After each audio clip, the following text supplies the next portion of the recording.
If you've ever wanted a top-notch finish on your armhole and underarm of your button-up shirts, you're going to probably want to use a flat felled seam. I'm going to show you how to do that today.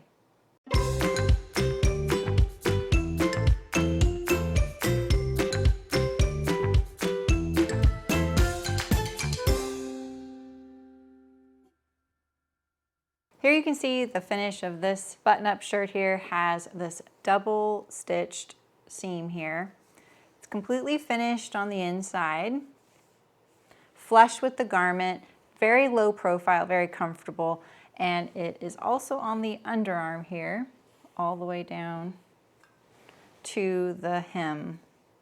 This is possible to do on most of your button-up shirt patterns as long as the cap doesn't have any ease, meaning the sleeve isn't larger than the armhole it's sewing to, or the cap isn't too peaked. If it's a very set in armhole, the seam goes right on top of the shoulder and you've got a prominent cap to your sleeve, it might be a little trickier to get those curves to turn under unless you're really patient and have a really hot iron. So today I'm going to show you how to do a flat felled seam on your armhole and your underarm and what to think about and what to prepare for. And if you think your sleeve is larger than your armhole or the cap is just too curved, you can always do a French seam, and I have a video on the screen to do that as well. Lastly, if your shirt has a vent on the side seam, fear not, you can still use a flat felled seam on your underarm. I have a video for that as well. All right, let's get to it. I'm only going to be sewing 1/2 of a shirt today, which I know isn't very practical, but it'll keep the volume of fabric less under the camera. So at this point, when you're ready to do your sleeves, you should have done your shoulder seams, yokes, anything like that, any darts that you have in the shirt, and any top stitching that intersects with the armhole or the side seam here. You can finish your collar, your neckline, your center front if you want right now, or you can do it later. Hopefully you haven't done any of your underarms or your side seams yet, because setting in the sleeve when these two are done already is really hard. I know if you've sewn with me a lot, you know that I really like to sew the underarm first and the side seam first and then set the sleeve in, but not with a seam that's going to be flat felled. This is the one exception where we're going to put this in flat.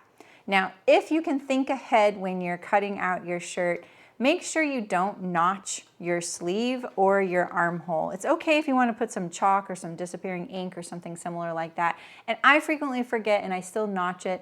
And it's as long as you're not doing it too deeply, you're going to be okay. But ideally, if you can just use a little bit of chalk there instead of cutting into the fabric, it's going to be a lot easier on the last step. Now the seam allowance is going to depend on what you have available. A lot of the shirts that I sew only come with 3/8 of an inch seam allowance, so I add 1/4 of an inch and I use a 5/8 inch seam. I find this amount to be a little bit easier, so if you're a beginner with flat felled seams, I highly recommend a wider seam allowance, not a smaller one. Lastly, some patterns will come to you with flat felled seams in mind, and they will pre-trim certain seams. So this is really important to take a note of. If you have one of these patterns, you need to make sure that you know which seams are pre-trimmed and which ones are the full seam allowance, so that when you sew it, you're sewing it on the right seam for both pieces. All right, we're ready to go. So the first thing we're going to do is we're going to sew our seam for our sleeve to our shirt at the full seam allowance. This is really similar to how a French seam starts, but the French seam you only use like a little less than half of your allotted seam allowance. So here we're going to sew this at the full seam allowance here, and we're going to do it wrong sides together. And that's because I like my flat felled seam to completely live on the outside of the garment. This is going to be the most comfortable. It takes all the bulk of the seam allowance to the outside of the garment. It's not to say that you can't do it the other way. If you accidentally sew this right sides together and you sew your whole flat felled seam this way, that's okay too. It's just a different look. The difference would be, you see how this seam here, you have this, you can tell that this has been turned under and top stitched on the outside of the garment. And this right here is the first seam. So this one right here was the seam that when it was sewn wrong sides together, that is the initial seam. So this seam will show on the outside of the garment on your first one. And on the inside, you can see all we're seeing is the bobbin thread of the top stitch to this one here. we're not seeing the initial seam that is right here. So that's the difference. So if you want it to look like this on the right side, you can sew this right sides together first and proceed from there. Or if you want it to look like a traditional flat felled seam, you sew it wrong sides together first. This is very similar to what you do on the inseam of jeans as well. Now, if you're wanting to do the flat felled seam all the way to the hem and create a vent, you might want to stick with doing this wrong sides together. My last tip is to make sure you have enough bobbin thread, because you probably would like this to look nice and seamless. You can tell here I sewed this one with a contrast thread, and I very clearly ran out of bobbin thread right here. So it puts that little back stitch in kind of an awkward spot. I have two of them here. Not a big deal, but something to think about. All right, here we go. You can pin your sleeve to the armhole if you like.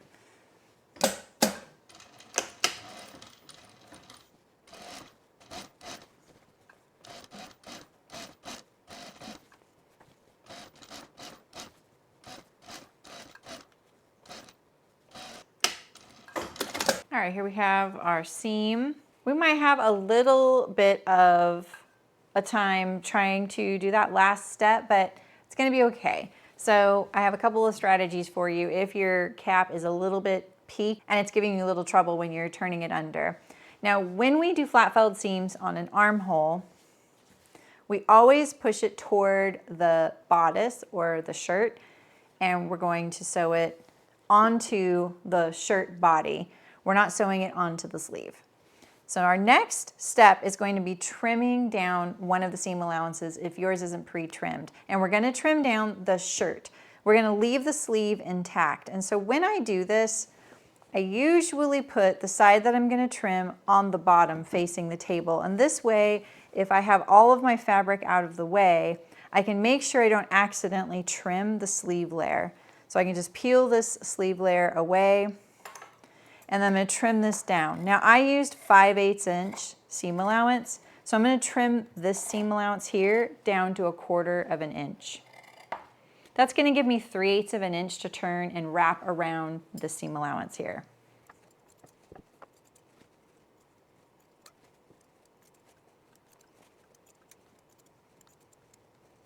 All right, our next step is we're going to press the seam. We're going to press the whole seam toward the shirt. And I usually gently tug the shirt while I'm pressing the sleeve. And that's just so I don't get any wrinkles. We don't want to lose any of our circumference, right, of our shirt. So I'm just going to pull this, especially around these little curves down here. And now you can either press this and pin it, or you can try and do it without.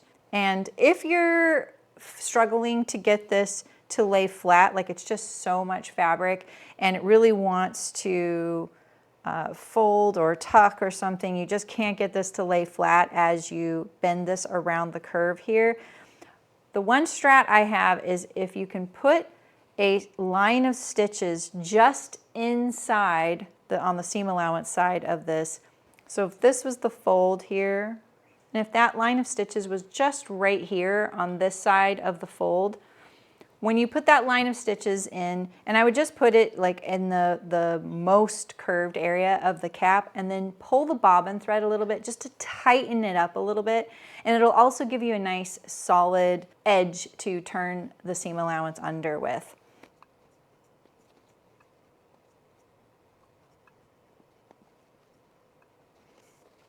Now right here at this underarm juncture here, you can kind of see that this fabric here is not lined up to the side seam here.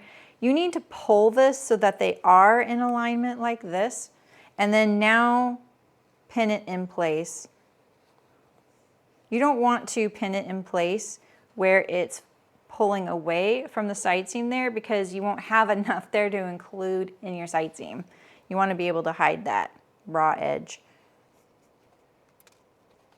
You can see I just straighten out little sections and then just pin in between. And now we'll do the other half. All right, so now if you have a few little points in here, don't worry, we're gonna finesse those at the machine with an awl or something similar. All right, we're ready to sew our sleeve on the final stitch. So we're basically just edge stitching this fold down. So all of your stitching is going to be visible, and you're going to want to maintain a nice even stitch along that fold. And when we come across some of those little points and things, we're going to just poke them in there and get them nice and smooth. I'm going to keep my back stitch close to the side seam there. And you can see I will be kind of straightening out wherever we're sewing as we get to it, so that it's nice and flat.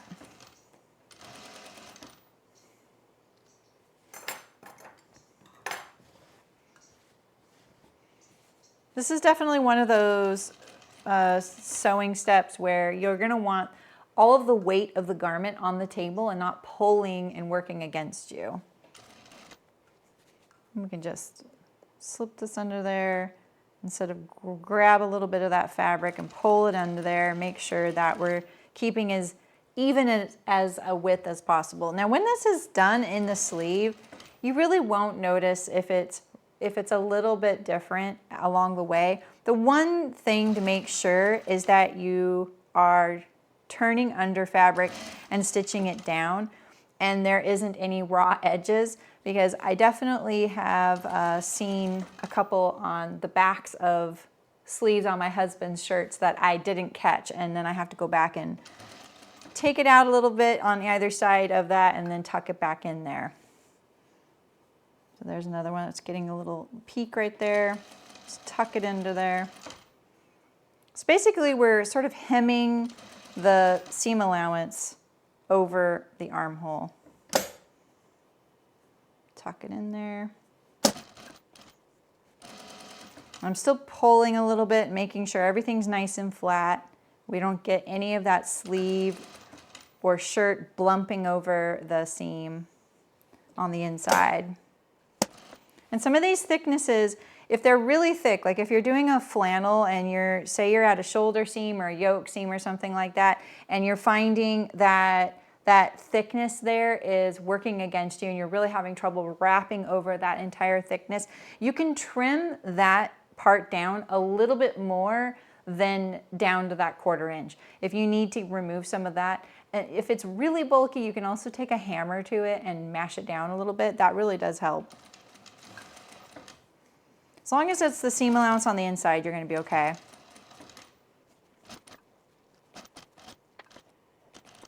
All right, there we go. And now we're going to repeat this whole process with our underarm. Now, if you have a side seam that has a vent down here at the hem, you can follow my tutorial that's linked in the description for that. That's not hard at all. You just need to make sure that you think ahead when you're doing it. So now we're going to line up our seams here, and we're going to sew wrong sides together at our full seam allowance again. And I'm going to prioritize matching my seams rather than matching my hems, because I can fix that a little bit later.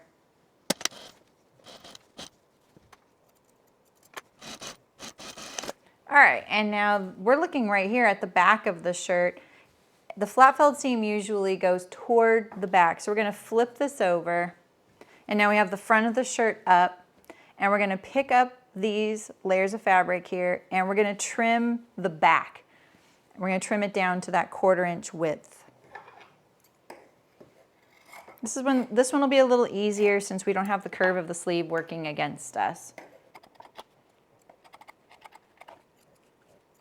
Personally, I find this easier with a rotary knife on the table, and I can stand up above it and keep it all nice and flat. And I can even put a ruler down on this side to hold this peeled back. So that's an idea if you're more handy with a rotary knife. All right, so now let's look at our seam here. We have a little bit of a jiggity jaggedy edge, so let's smooth it out a little bit. And now we're going to do our same ironing step. So we're going to open this up, and if you have a long sleeve, you're gonna definitely find that this one's gonna be trickier. You're going to press this whole seam toward the back of the shirt like this, and then we're going to wrap it around. Now, for this sleeve, I probably wouldn't pin it if you have a long sleeve. It can be a little tricky. If you want, you can put a sleeve board or something inside there or even just a flat ruler so you have something to pin against and you're not catching the shirt underneath. I do that a lot, but you will find this to be a lot easier once you've pressed it at least once, like toward the back. It's going to be a lot easier to turn this under and sew this at the machine because we're dealing with a straighter seam. All right, I have pressed my underarm. Let me show you here. And I did do the press for the turn under last stitch as well. And I wanted to show you that if you don't have something like this to stick inside while you iron, which makes things a lot easier, right? Because now I can just, this elevates it and I can press on it like this. You can also just use a towel. Sometimes a towel is easier because it's a little more flexible depending on what you're doing. And I can still iron on this. So a towel works too if you don't have a sleeve board or something similar to the stuffed thing. I had clipped the notches to mark this dart, and you can see I'm cutting it really close. That notch is raw edges right there, and it's gonna be a problem for me. Now if I try and tuck that in there, I can make this a little narrower. I can watch it, but it's something really good to note that when you have these notches, if they were notched to denote front and back of your sleeve, they can be problematic later on, just like it will be for me. All right, so if you're doing a long sleeve, just be patient, focus on the inch in front of you. And we're gonna start from the hem. Always start from the hem, especially for sleeves, because when it starts getting that closed circumference, you're gonna be, it's gonna be a lot harder to start from that closed circumference and do the rest of your shirt. Always start from the hem. And we're gonna be stitching on the back, so this folded over to the back. If your thread matches, it's gonna look a lot better too. Contrast definitely adds a layer of difficulty. All right, so we're gonna tuck that notch under there. I'm gently pulling apart. And now I'm getting up to the sleeve. And what I do is I make sure everything is nice and flat. You can see here's my sleeve right here. Here's my sleeve opening. And we're gonna start kind of digging a hole. So we wanna make sure that we're not catching the shirt under our needle. So when we get here up to the underarm, I'm gonna use my awl to pull things in place. You can see that little back stitch thread will need to be trimmed later. Pull apart, tuck under, and just focus on the inch in front of your needle. Don't worry about trying to get it all flat. You won't be able to, especially on those narrower sleeve circumferences. It'll get really tricky when you get down to the last like 3 inches of that long sleeve, but you will get it done. And it's a great glimpse into what it would be like if you were trying to flat fill the sleeve onto the body if you'd already sewn the side seam in the underarm. It's really tricky. And there you have your flat felled side seam, underarm, and armhole and sleeve. It'll be nice and comfortable. Let's look at the inside here. Almost makes for a reversible shirt. It is a really good method to use if you're trying to make things reversible. There you go, nice and clean. All right, good luck, happy sewing, and if you really like leveling up your skills, check out my other how-to videos, and they're linked in the description or on the screen. Happy sewing.